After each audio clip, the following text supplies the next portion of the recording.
This is the VertiBall. It's a precision massager. It locks on walls and unlocks your muscles, which is super cool. So I don't know about you, but I like to, of course, put like a lacrosse ball or something like that on a wall and rub up and down against it in order to like unlock your hips or maybe put one on the ground for your calves or quads. But this makes it so much easier. It locks in place and makes it super easy to massage those muscles. And so again, you can see here, you can see all the different areas that you can hit. So let's open this up.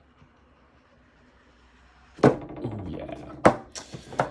There you go. Please read the user guide before using VertiBall. Okay. We're going to be rebels. We're just going to open it up.